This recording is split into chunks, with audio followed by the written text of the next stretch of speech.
recently we had the real privilege, Jim and I, of having a wonderful conversation about genre and storytelling, film storytelling, all kinds of things with Professor Eric Williams of Ohio University. And it was such a great interview. Thought it'd be a great one-off video on genre and other things. And here's that video. Enjoy. Gentlemen, I've sung the praises of his book before, and let me pull that up. The Screenwriter's Taxonomy, a roadmap to collaborative storytelling. It's a go-to reference for me. As you saw from the screen there, from that, and that's actually him on his. I guess it's called Wondrium now, but it used to be the Great Courses Plus, How to Appreciate Great Films. And so, yeah, without much further ado, let me and you and if we can all give a big welcome to Mr. Eric Williams, Professor Eric Williams of Ohio University, and I believe he also wrote a Columbo, which I'm hoping Jim, who's going to actually interview him, will get into just a touch. Because I just can't. That's just so cool. Eric, welcome. Thank you. Thanks, guys. It's really great to be on the show. Excellent. Well, yeah, Jim, I'll leave it to you, and Eric, and I'll get some other housekeeping stuff. I've been somewhat remiss, and yeah, go for it. Yeah, so we recently, we've been talking a lot about genre. Specifically, there was a YouTuber challenge where they said, take a look at these 10 genres of movie and tell us what's your favorite. And sort of, it went, and then ask a friend and see if they can contribute. And, it's all fun and that kind of thing. Sure. Get a conversation going. Yeah, and just have everyone, and everyone's got different selections too, just to see what sort of, it's like a first date. What's your favorite movie? It's those seminal sort of questions. Yeah. But we were sort of looking at the idea of genre, and there's a lot of articles online, a lot of listicle type articles that basically claim that anything is genre. And I wanted to start off with you being a professor of film. What do people get wrong about genre? Well, in some ways, you're right. Everything is a genre. If that's how we're going to use the word genre, then let's just use the word thing. Okay. What's your favorite movie thing? Oh, I like animation. What's your favorite movie thing? I like silent movies. Mm-hmm. Oh, I like movies about drama, right? Yeah. So in that instance, if that's how we're using it, then you can organize back when they had video stores, you can organize your video store any way you want. And if you want to call those genres, go for it. But as a professor, what I ran into a number of years ago is, how do you have really specific conversations with students about what they're trying to accomplish? And I just found the word genre was too broad, because I'd say, great, what genre do you want to write? I'm going to write a comedy. Great. Like, is that the end of the conversation? It's like, no, that's kind of the beginning of the conversation. Okay, now that I know your film's going to be funny, how do we go to the next level? How do we get deeper into that? Is it going to be a comedy romance, a rom-com? Okay, that's going to be different than a war comedy or a crime comedy. And so then I started looking at these different layers, and the big thing that came to my mind is, what do you need? What defines a genre? And it's one of the questions I ask my students. I say, okay, let me give you an example. Right? I've got a genre in mind, and it takes place out in the desert, and the characters ride horses, and they protect a town, and there's a lot of conversation about freedom and individuality, and there's a clash between the old and the new. Like, what genre am I talking about? Yeah. Well, Western, right? Yeah. Or Western, right? Okay. So you do the same thing. But you do the same thing now. Now do it for me for drama. Situation where there's the basic conflict. There's multiple characters. I mean, everything's about conflict, but multiple characters that may be trying to overcome one or two or three or multiple challenges, whether they're emotional, mental, romantic, what have you. Okay. You just described MASH. Yeah. And that's not a drama. That's a comedy. Mm. Yeah, that's a good. I was sort of wondering how much mood plays into that, but anyway, continue. Well, but I think that's kind of it. I mean, I look at it. I think that there is about a dozen genres that identify atmosphere, character, and story, and from that, all other stories are possible, but there's only like 12 of them. Everything else is not genre. Everything else is something else. So drama and comedy are super important. But I look at it kind of like the taxonomy of all living things, right? It's like animal, mineral, or vegetable, or animal, or plant or animal, right? Comedy or drama. And once we can kind of divvy that up, then there's all these subcategories. But you kind of have to start with drama or comedy and say, okay, it's comedy. But that it gets even more complicated than that because there's a slew of comedies. Yeah. Right? I mean, you could have bathroom comedy or dark comedy. You can have comedy of errors or slapstick or surreal comedy. Right? And then there's a whole litany of dramas. So if I'm talking to a student and I'm trying to say, okay, what are you going to make? What are you going to write? And their answer is a drama. That whittles it down to like half the planet. And then the next conversation is great. What kind of drama? Yeah. So anyway, that's kind of where it all started and how I sort of started to look at all that.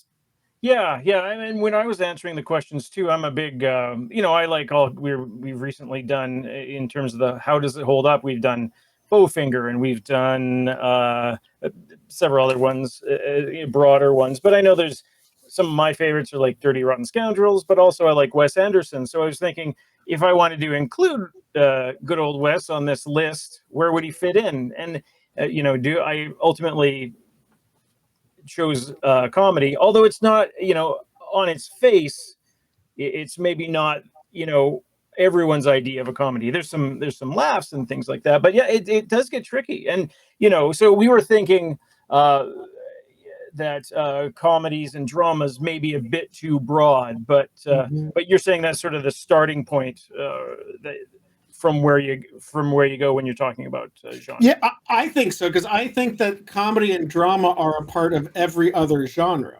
right? I mean, you can have a Wes Anderson movie is comedic, but there's also typically something else to it. And if it's a crime or if it's a romance or if it's a thriller, that is the genre. But the Wes Anderson comedy influences that. Rob, you seem to be itching.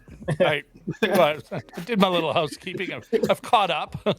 I'm wondering, regarding comedy, drama, it just doesn't tell you anything other than maybe tone.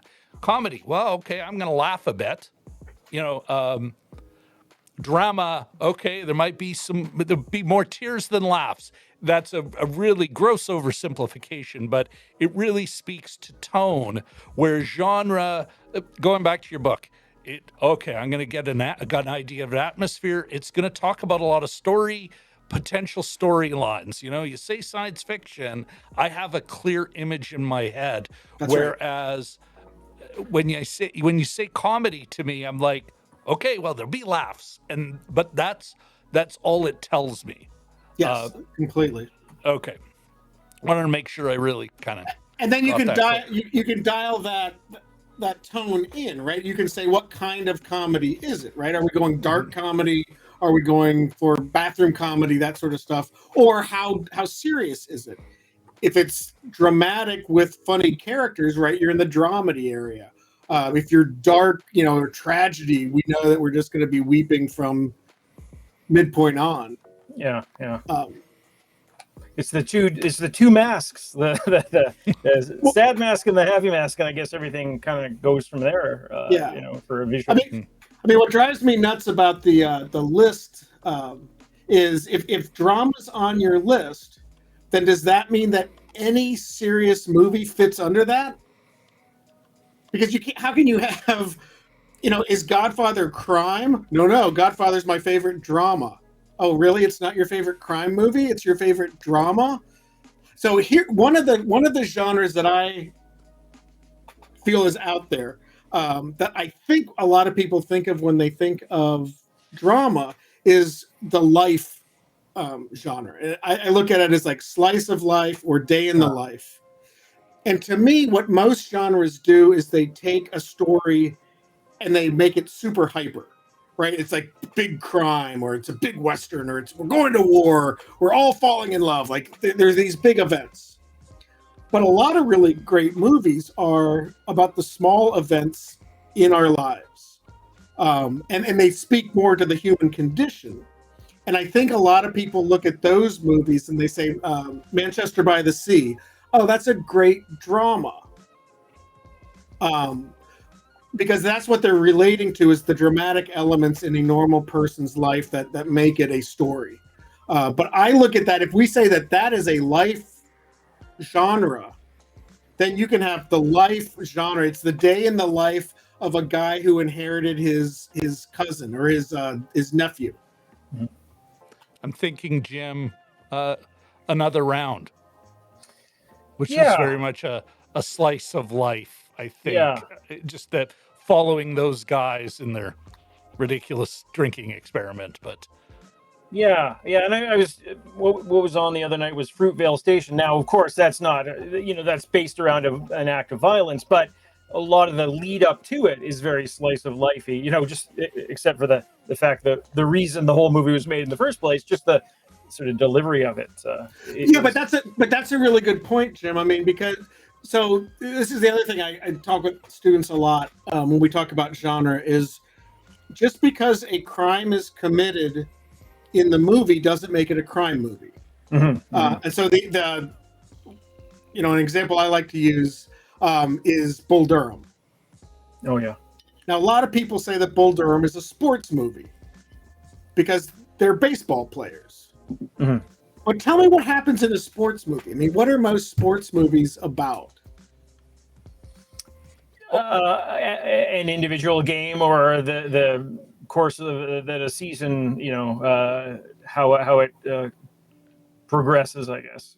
Okay, but usually it also builds towards the big game. I mean, it's not about a season where we win or lose, like we're kind of in the middle of the pack. It's like, no, we were the underdogs. We've got to beat the big team, right? Or anyway, the rhythm of a sports movie is typically competition between two or more teams or individuals, right? And it's all the story is about people getting better at their sport or not, and learning through competition.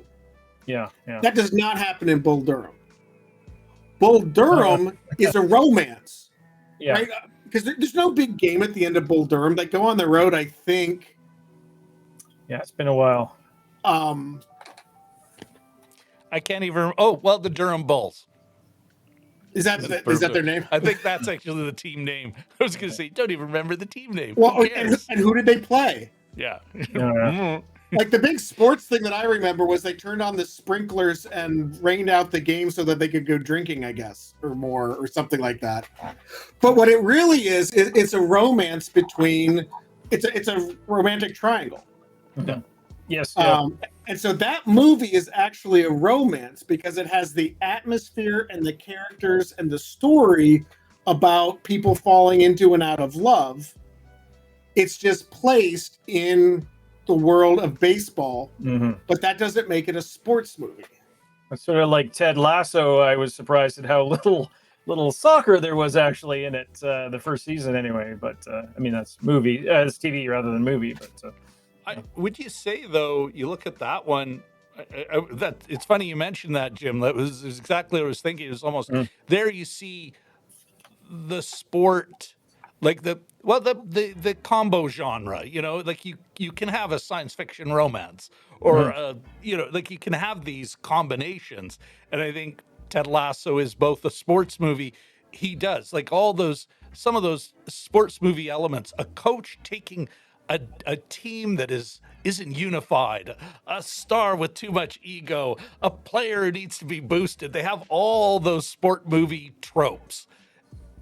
But at the same time, there's also the outside the game, learning about life and moving on, even leaving sport, which isn't usually a sports movie. Like, if memory serves, Bull Durham, even part of that was Kevin Costner's character kind of having to accept that he is at the end of his career, and he's really just trying to squeeze out a few more games. Yeah, Like, but that's a sports element too. I mean, Yeah. there's the whole sports micro genre of the last games, or the going over the hill, and you have any games left in you kind of theme. Yeah. Mm-hmm. We got a question from the chat here. Eric, maybe you can help us answer that age-old question on whether Die Hard is a Christmas movie. Just because it's at Christmas, does that make it a Christmas movie? I have an opinion on this, but we have a subject matter expert. Yes, yeah. Okay, I would say kind of, and here's why. So we have a very limited interview time, but in my book I talk about, I think that there are genres, macro genres, and micro genres, and the more you talk about it, the more specificity you get. So Die Hard is an action movie, but Die Hard is an action movie that has a macro that is holiday movie. And the reason why it's important is there are elements in the movie that use Christmas to tell the story. So, right, if I'm remembering correctly, the reason why he's back in his ex-wife's life is he's coming home for Christmas. And she's at a Christmas party. And one of the reasons why I think the limo driver is so nice to him is because they bonded over Christmas gifts or something like that. And so the writers are actually using Christmas thematically and narratively within the story. So I wouldn't say that it's a Christmas movie as a genre, but it's certainly a action movie that has an element of holiday, which would be its macro genre, and then the micro genre is Christmas. So if I'm working with you, if we're writers and we're talking, and I'm saying, okay, you said it at Christmas, how are we going to work that into the story? Is that really important? Or is that just another day that we're just using to paint the background? So I would say, yes, it's a Christmas movie, but I would not say that Christmas is a genre. Christmas movie is a genre. Christmas movie is a micro genre. And what Die Hard really is an action movie. Yeah. Action with a hint of Christmas. The stew is action, but there's some Christmas spice in there to enhance the movie, not just as it's not a BS ingredient just to make your recipe slightly different from the next one. Yes. I like the cooking analogy. A couple of candy canes in the stew there. I think they're melting. I don't know. Taste it. Good, yeah, they're melting. Just quickly, there's a couple of questions that struck me when I was reading up on. I'm always trying to get a sense of film noir, and I know film noir specifically is about atmosphere, but I've seen some descriptions that are very specific, saying the lead is usually a detective of some sort, usually a male, often wears a hat like a fedora and an overcoat. Like, and that struck me as being a little bit too firm. Am I wrong about that? Like, is it? Can I add a quick enhancement to that question before you answer, Eric? Yeah. Like, my understanding of the history of it's kind of like Art Deco. Like it wasn't like a movement or we are going to make film noir now. It was almost like a multiple influences Natural. and even economic. Like the Yeah. Hays Code is starting to fade. We can make some cheap movies that really push the envelope. And well, I got one light. I could afford one light. Let's make this work. Let's make atmosphere with it. Yeah. Yeah. Anyway, that's the only thing I wanted to add before just Jim- like getting a free film studies class, Jim. Yeah. Well, Jim, I wanted. We're just going to work the list of film and media profs who've got a book out. Well, I have to compliment you, Jim, on putting your finger on the question I was probably the most uncomfortable about answering in the history of any question you could ask me. And here's why: because noir is such it's a well-studied topic, but it's also gone through so many different iterations. I mean, I think noir used to be a genre. I think you could talk about atmosphere and character and story, and they built. I mean, they built hundreds of movies on the backs of those ideas, and a lot of it does have to do with the atmosphere and the dark shadows. Obviously, that's where the name comes from. What's the last noir movie that's been out? That's a good question. It seems anything with like a downbeat ending or slightly, unlikable characters is considered a noir. Gone Girl, noir. What was that Mickey Rourke one where that's going back a few years with Lisa Bonet? Is that, I mean, Angel Heart. Yes. I mean, something in terms of heaviness and atmosphere and that sort of thing, with a little bit of a supernatural element, which I don't think is maybe super typical. But that's a good question. I don't know. And if it was, was it homage or was it, a genuine attempt to neo noir? Yeah, right. Neo noir. Like that's. They had the California noir. They were calling like the whole Miami Vice kind of look. It was almost like the opposite of noir. You do it with bright lights instead of shadows. Usual Suspects, Body Heat. Those are great. Yeah. I might suggest. Thanks, Vlad. I might suggest that the most recent iteration of Perry Mason might have been an attempt to kind of capture noir. I don't know if HBO with Matthew Rhys from The Americans. I thought it was great. It was very, very dark, and it wasn't all shot at night or anything like that. I mean, there were some sunny scenes, but a lot of that sort of imagery that I remember from the noir that I've seen. So then my question would be, what's the difference between noir then and a detective movie? Delivery, mood. Well, I think this is why I don't think noir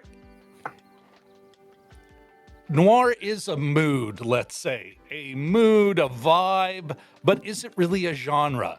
Detective movies a genre. You can have a detective noir, but you can also have I'm thinking Beverly Hills Cop. Detective movie, Not noir. Not No. noir. But you can also have noir and crime seem to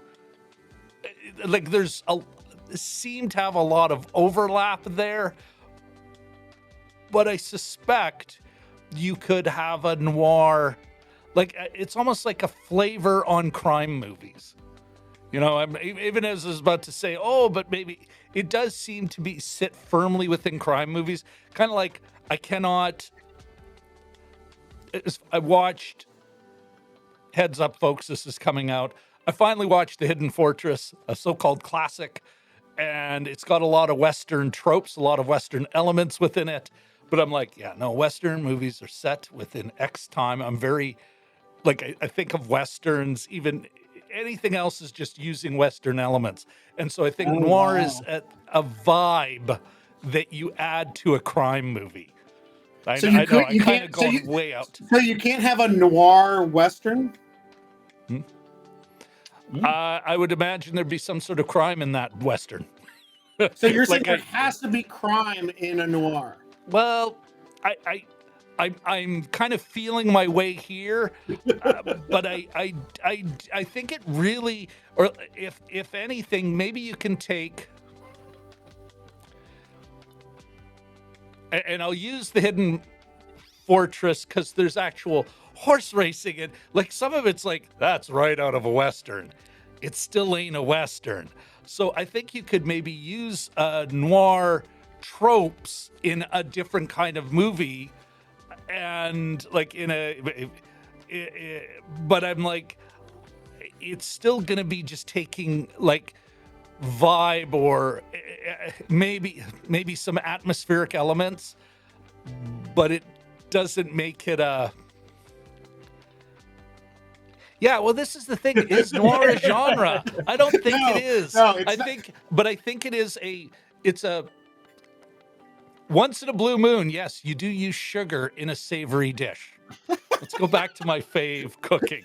You can use sugar to make, and you don't notice sweet. You just notice, wow, this is really making it work. But for the most part, sugar's meant for cake, let's say, or do you know what I mean? Like it really is a sweetening thing. Noir is a great ingredient for crime movies. I agree with that, but you know, I think it can also be used with other genres. So, for instance, okay, yep. I think that noir is what I call a pathway. And there's about 20 different pathways. And what a pathway is I think that most films, a traditional approach to telling a story in film has 5 elements. There's one protagonist that goes through change, and that goes for every genre except for romance, where there's typically 2. The audience and the protagonist basically learn information at the same time, right? You're kind of going through the story with this protagonist. The protagonist typically follows the hero's journey. They start at home, they go off, they learn things, they come back to home with knowledge. The central payoff, the central payoff for the audience is that the protagonist battles an antagonist. There's someone out there stopping them from what they want. They go out, they do battle, they learn from doing that battle, and then they come back. And in the end, they typically come back victorious. I would say 65% of all movies kind of follow that pathway. But there's a bunch of other ways to go through that. And what noir does is it takes you on a story. Typically, the protagonist knows more than the audience. Noir is almost always told in retrospect. This is the tale. You'll never believe what happened to me, blah, blah, blah. The end of the big sleep is also the beginning of the big sleep. Yes. Yeah. Yes. Okay. But the protagonist almost always gets his ass handed to him on a plate, right? The protagonist hardly ever wins. And usually there's an antagonist, but the battle isn't with the antagonist. It's typically fate or himself or the powers that be that destroy this protagonist. And so noir takes this idea, these 5 steps of the pathway, and puts its own slant on it, and then makes it very stylish with shadows. But you could do just the same thing with a road movie. Like a road movie takes those pathway elements and turns some of them on their head in a completely different way. And so I agree with your analogy that it's like adding sugar to something that you can taste. But I call it a pathway. And I think that's great. No analogy is perfect. I have to push back on Rob, I have to push back on one thing. Is No Country for Old Men a Western? It has. Well, but here's. I would say it's a crime movie. It's a crime movie with Western elements, and at least it's in the southwestern United States. Like I'm, you could look at it and go, have they just changed the time frame? And maybe it's like if you change the time frame, if you just put everyone in a lot of characters in cowboy hats anyway, but you could, and it'd be like, boy, it looks even more at home then. So Westerns have to take place in the past? I think to truly be a Western, and I'm not. This is something Jim and I have talked about because we looked at a couple of Australian movies. Well, can that be a Western? Can you have an Australian Western? Can you have a Canadian? Then we've talked about, can you have a Canadian Western? I think that was something. Jim, like what were we looking at? The Kelly Gang, Yes, True History of the Kelly Gang, when we started talking about that. And it's like, I'm like, something so unique to I think the Western is so unique to the American experience. It's so part of Lost Cause mythology, the Manifest Destiny. Like there's so much of that bound into it, whether it's singing its praises or in later films critiquing it and subverting it. I'd have to, you know what? I would have to look at the film again to give you a better answer than that. When I say strict, again, if it's set in the States, if it's set in the right place in that, I'm a lot more open to the idea. I'm just more when I'm saying strict, it's when I think of there's no Canadian Western. We did not have the same experience, or the way the Western Canada was colonized. And I'm not saying Canada only did it had its own manifest destiny, but it's uniquely Canadian in the way it did it. It's not a better or worse thing. Equally awful, but different styles, different pathways to exploit Western and run over Indigenous rights and. But yeah, so to make it, it's kind of like I would argue there's a reason there's no Canadian superhero movie. It doesn't fit with the Canadian experience. I think that's also something that is uniquely American. So are there genres that are uniquely Canadian that come out of your unique experience? They talk about that for literature a lot, like a lot of the sort of isolated individual on the landscape having some sort of existential crisis. There's not really a quick, snazzy way to say that, but it's those kinds of elements, often dealing with sort of a new landscape, a new country, and everything that entails. So I see that conversation more happening in terms of literature rather than movies, but.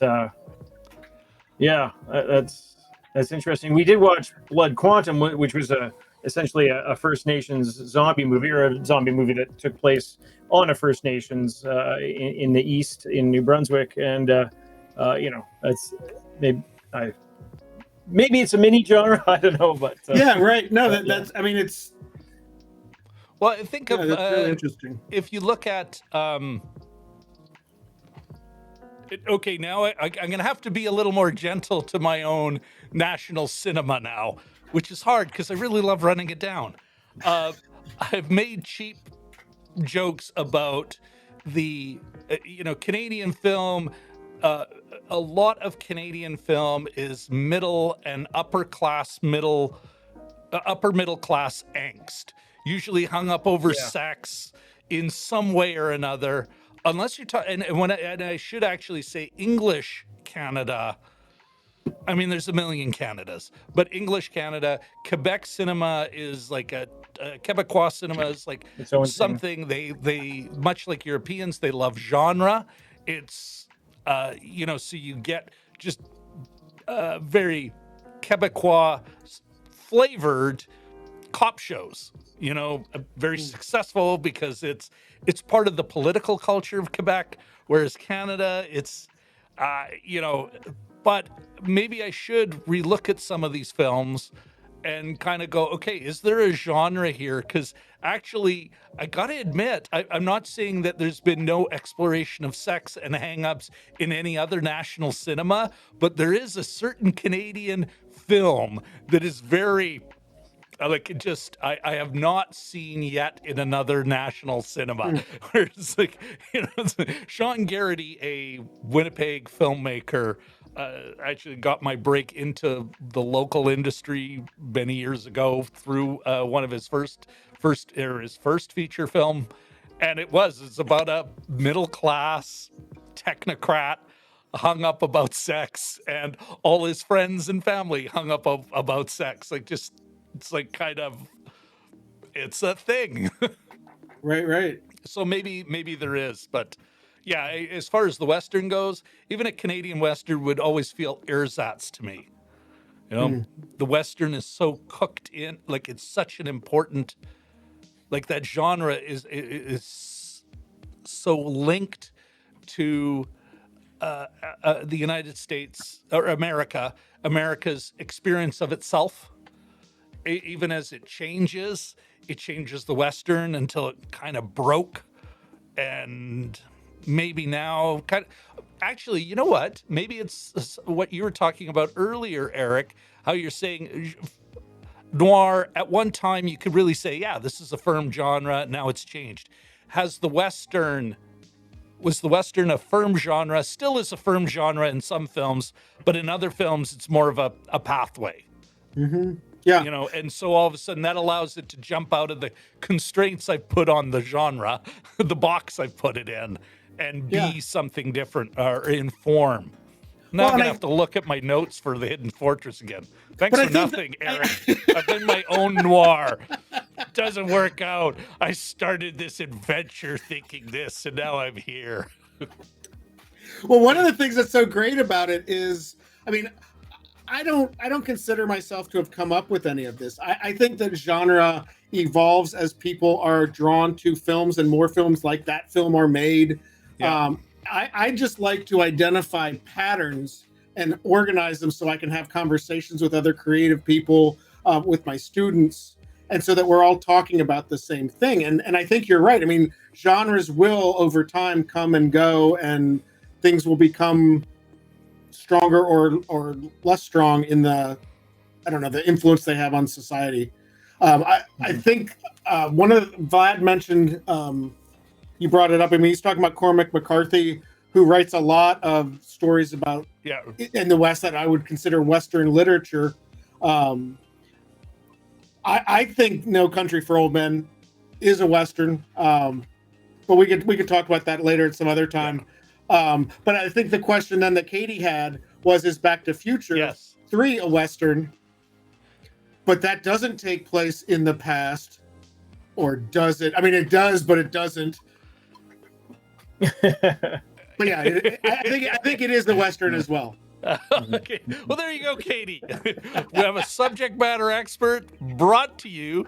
Christ, we're just knocking them down here, folks. This is why we have the best chat on the internet, which attracts some of the best guests on the internet. Don't bring up Star Wars. Anyway,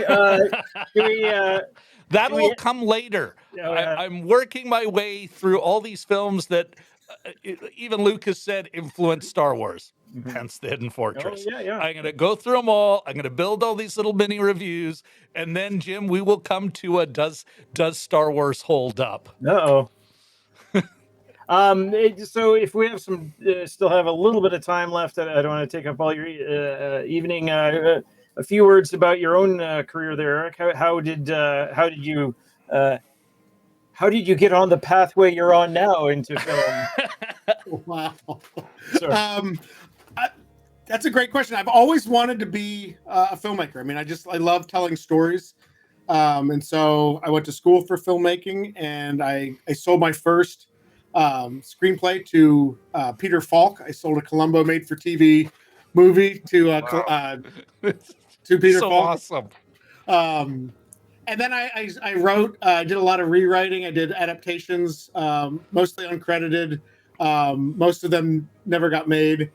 Made a couple films, and then I fell into teaching and I've been teaching for about 15 years. And one of the fun things I've been doing recently is figuring out new ways to tell stories. So I'm looking at virtual reality and what they call 360-degree VR cinema, where the camera's shooting every direction. New media storytelling. I don't know. I just love to tell stories. I like to teach, and I like to make movies. So all kind of feathers together. Did you get a chance to interact directly with Mr. Falk, or was it was? Oh, I did.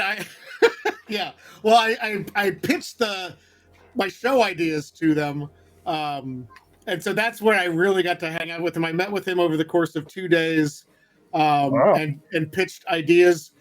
And pitches are supposed to usually be very short, and so you go in and typically you pitch for maybe 10 minutes, maybe half an hour. Mm.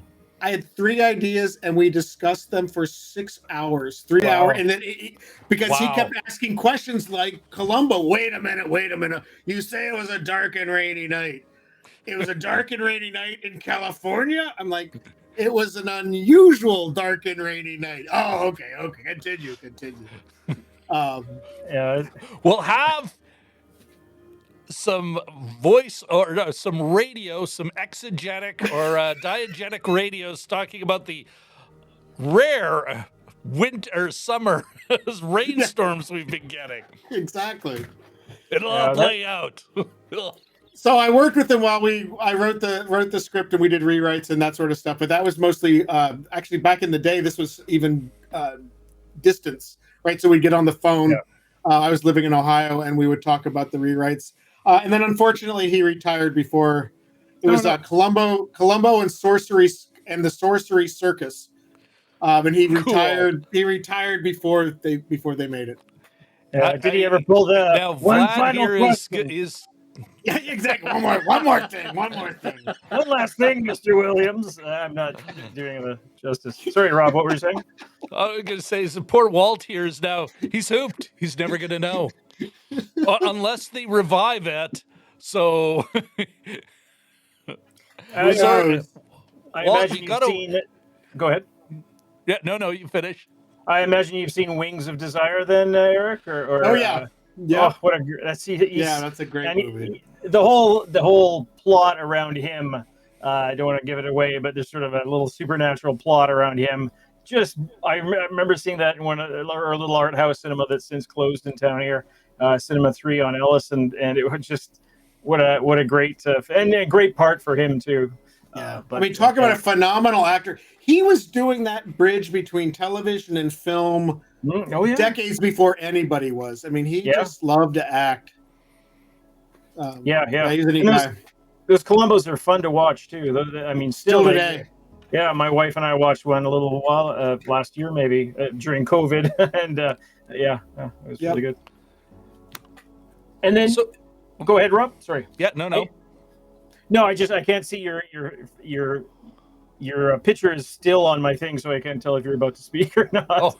So, good. Continue. And so now you operate. Are you active on social media at all? I know some of not too much.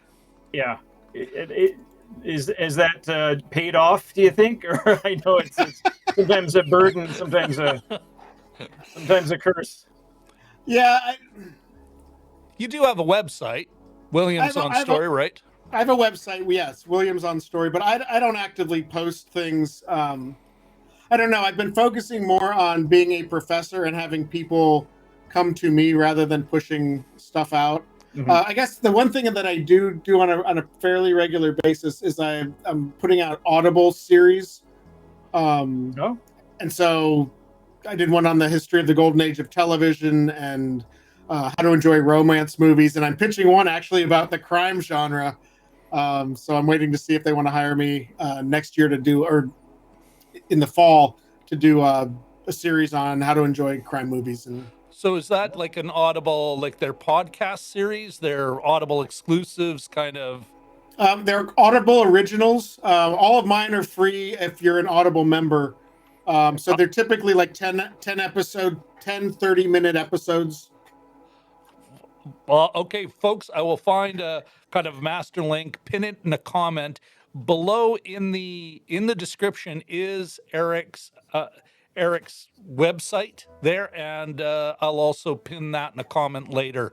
Uh, what are you working on right now? What are you looking forward to right now? Oh, that's a great question. What are you excited about? Here's what I'm excited about. I think that we're at a place now where stories are the way that people enjoy stories are changing.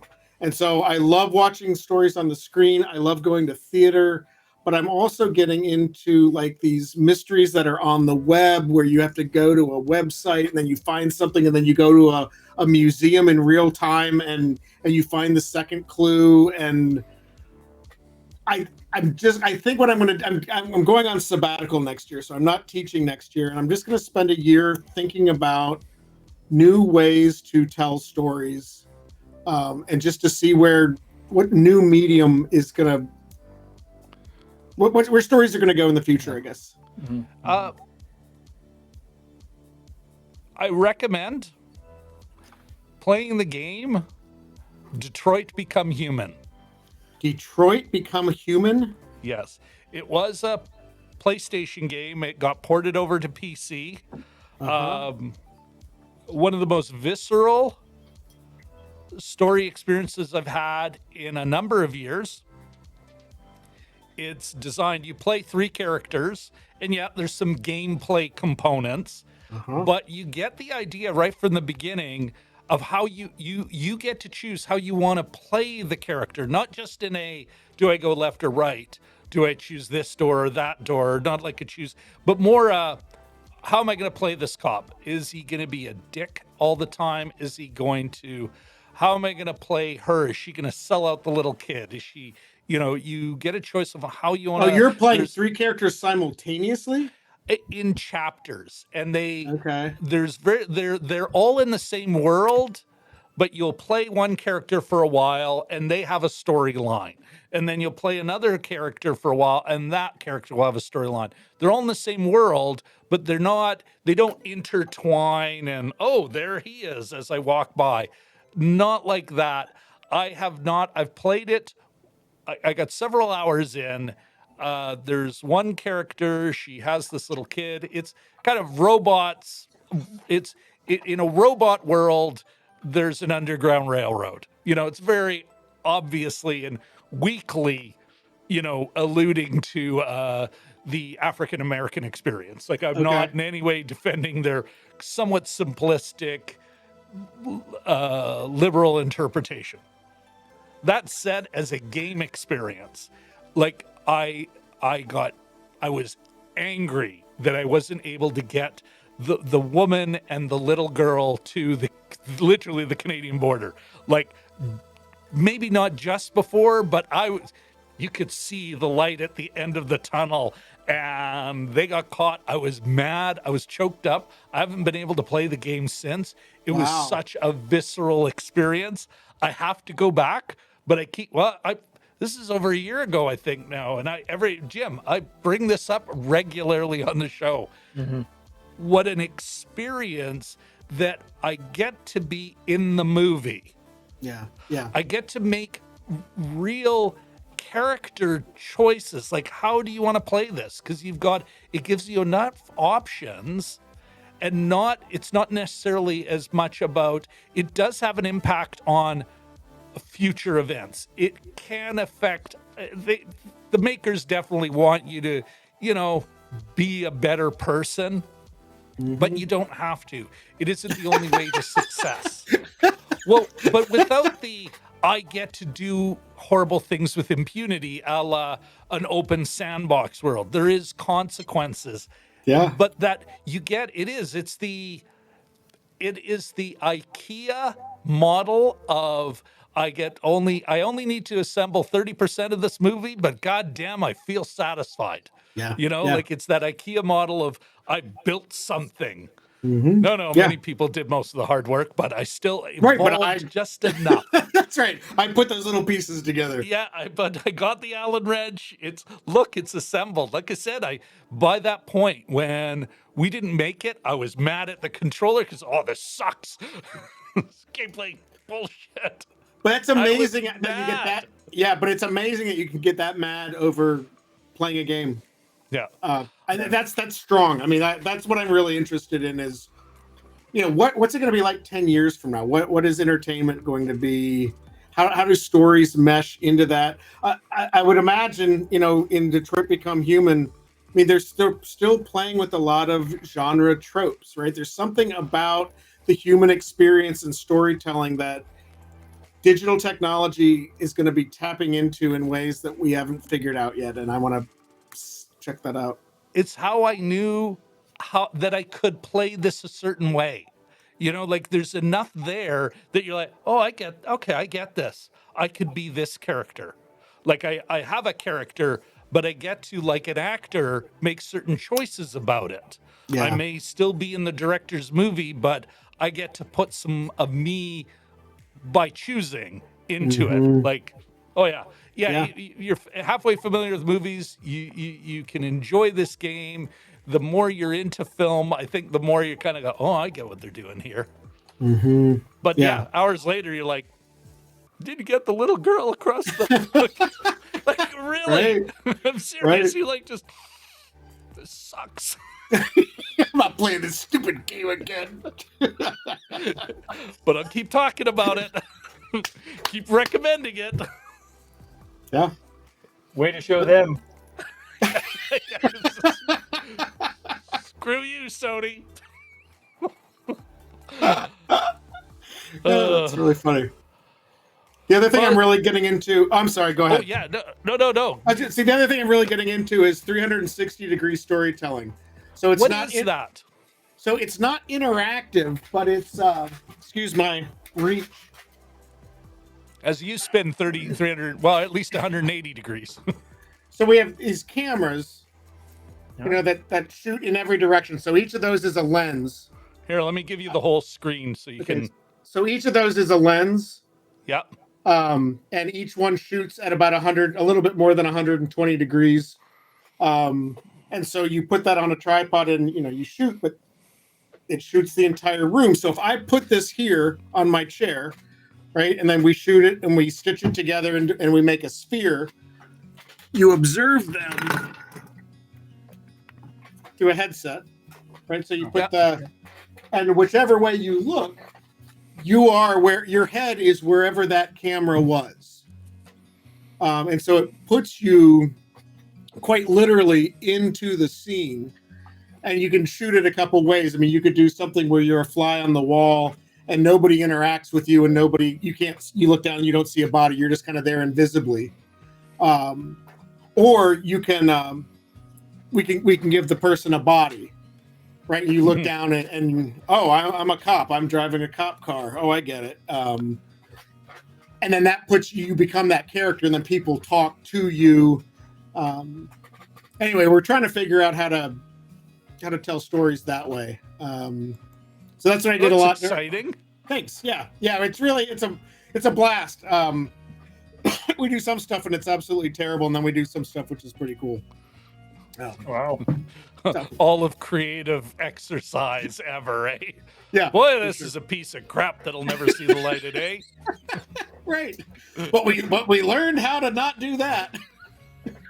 Won't do that again. I did one more thing back to genre, because we're looking at and I might have, because you're here already in my head, I'm like, I think I know the answer to this question. And how can you tell? I have not given the pathway chapter as much time as other chapters, but we're looking at Indiana Jones next. I struggle with this because the only thing I would add to your list would be the adventure, because I do think that there's something very specific about an adventure movie, and it can be a fantasy adventure, it can be but there's the magical element, it's not just a journey, like it really is, it takes time. Even Indiana Jones, like, I mean, there's sleepovers there as well. They had time to hang out in Cairo for a while, and then they had to go somewhere else. And, you have these components. Like, when I think of an adventure movie, I do think of certain characters, certain stories, and a certain atmosphere, that I wouldn't necessarily put in a pure action movie, which, Die Hard is such a stellar example of. Well, yeah, no, I agree so with I'm that. wondering about that. That was the one, I did a lot of noodling around when I was writing this book and trying to figure out how to organize my thoughts. And quite honestly, that was the last one I took off the genre list. And it killed me because it would be so nice to be like, there's 12 genres, but I didn't. I felt like adventure went better as a macro because it's a good addendum. Like, you can have a war adventure, right? You can have an action adventure. You can have a thriller adventure. Like, I think all the Saving Private Ryan becomes a adventure. Yeah. Yep. And you can have sci-fi adventures. Thriller adventures. I don't know. That's why I could be convinced to put it back on. That it does have a lot of its own unique elements. All right, at least that's a great answer. It means I'm not crazy. When you come up, you say, "What about this?" And the first, no, and this is why. And you apparently didn't read the book. But thanks for buying. Yeah. I do appreciate the purchase. But again, a lot of what I tell my students is that this is something that we all kind of come up with. I don't know. It's not like I've decided that this is the way it is. It's just like, here's how I like to organize. Here's how I think an organization works. And what I'd love to do is have people talking all about it, and maybe we decide over the years that things are in the wrong places, and adventure is a genre, and noir isn't a pathway because somebody brought up. I mean, you guys just put a whole bunch of knowledge in my head about just the United States centric element of a Western. I mean, so there's got to just be a ton of other genres because other societies have their perspective on stories.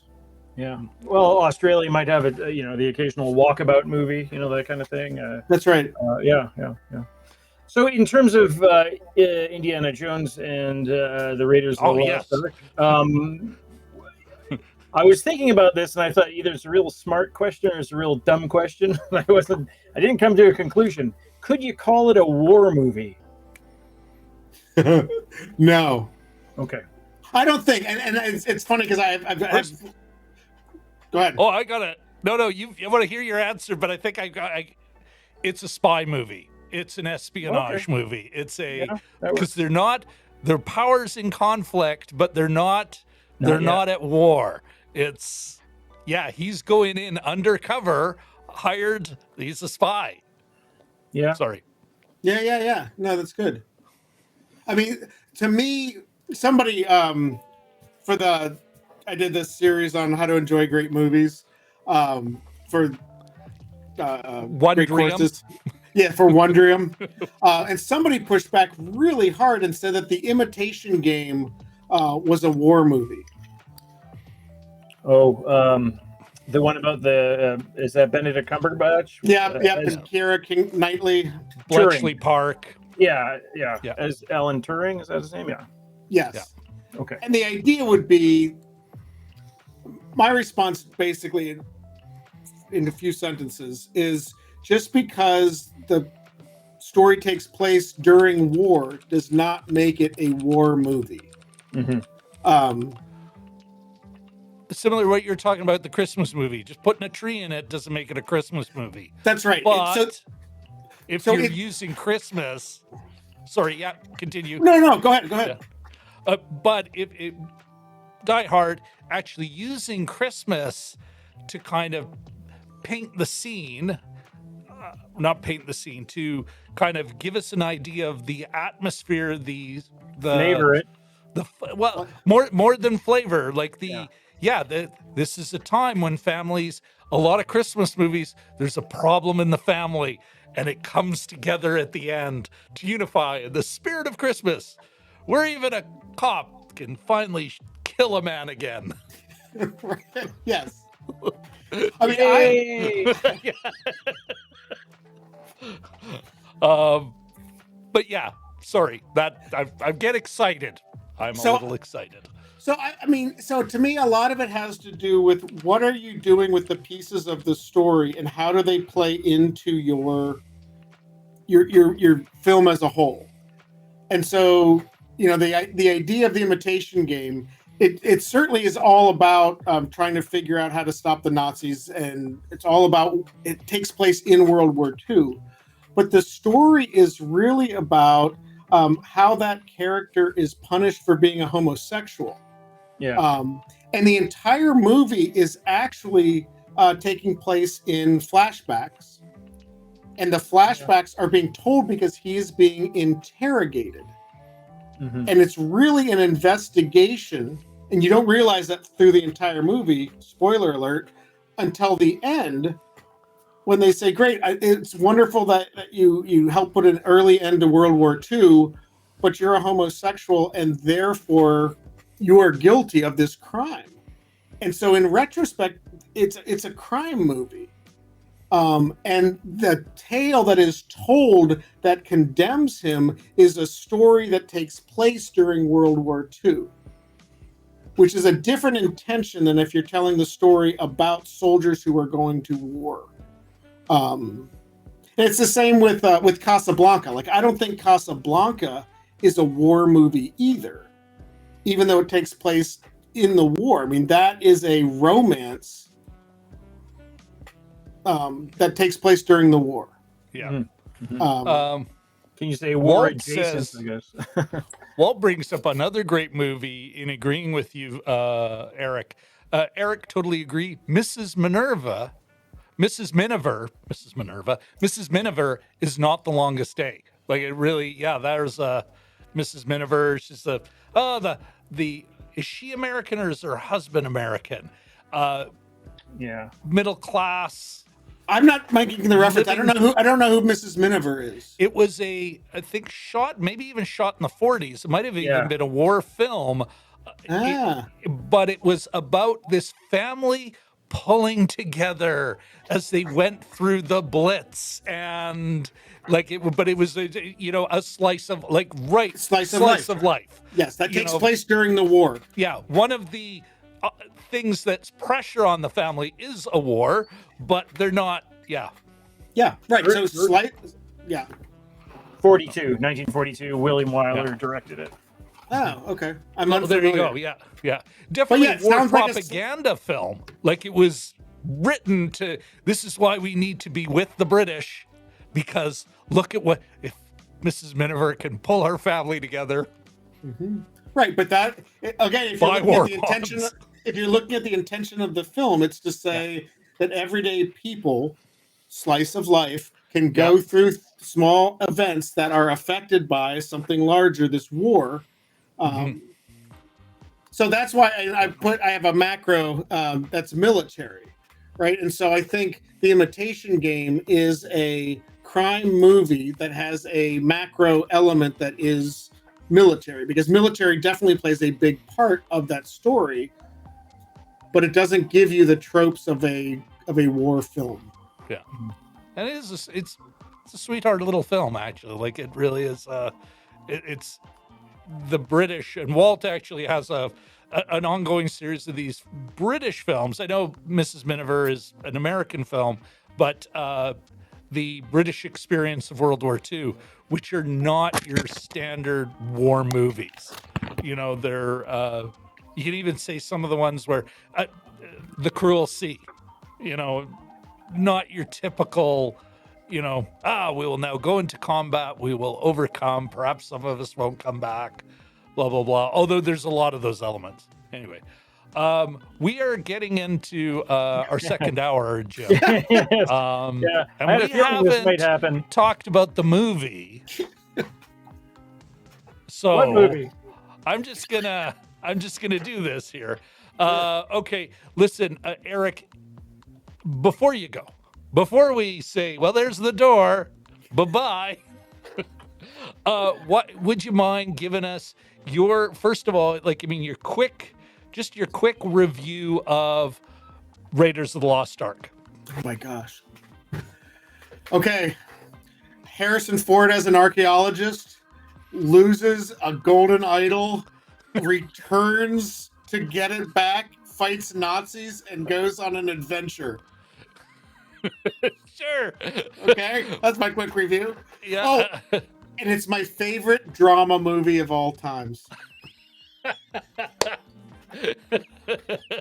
You know, I'm gonna cut that out specifically, and then when Jim and our colleagues on the YouTube Film Beat, you know, at our tier level, when we bring it up, I'll say absolutely. Let's bring this up. See, this is why Right. drama isn't genre. Yeah. We're gonna- Proof positive. Yeah. And then the memes, the Eric Williams memes will begin. Yes. Fantastic. Would you? You know what? It's 40 years old this year. Wow. Like, it came out in summer of 1981. Mhm. Worth people's time now. I you think think so. Yeah, I do think so. Yeah. All right. I can't say why because I don't think I've seen it since the 80s. Oh, that's even better. This is perfect. Cool. Thank you so much, guys. I really appreciate you having me Yeah, on. thanks. That was Eric, super thank interesting. you. And you know, would love to. I'm saying we. I know I would love to have you back if you're open to that sometime in the future. Maybe I would we'll come pick back a movie, anytime. walk through the whole process. Oh, that'd be fun. Yeah, I would love to do it. Just let me know. You bet. You've been here halfway through anyway, so you kind of get the idea of how deep we go. Yeah. You won't go, wow, are you really talking about this one movie a long time? You'll be like, well, Yep. what are you, new? You're not new anymore. All right, Eric. Thanks, you guys. so very Yeah, much. thanks. Nice meeting you. Jim, Rob, and nice to meet all of you typing in on the chat. That was You great. bet. All right, See ya. man. Ciao. Bye. Sure. Bye. What a great guest, eh? Yeah. Oh, yeah. Well, if you're here, I can only assume you enjoyed that. And I don't know how you couldn't. Eric was such a great guest, such a great interview, such a great storyteller. It was just a fantastic time to spend with them. And I hope you had half as much fun as Jim and I did chatting with him about storytelling for film. Anyway, if you want to watch the rest of the show where we ask the question, does Raiders of the Lost Ark hold up? Spoiler, it does. There'll be a link somewhere up there. And of course, I'd be remiss if I didn't ask you to like, subscribe, and ring that bell. Anyway, thanks for checking out the video. Bye-bye. I've been in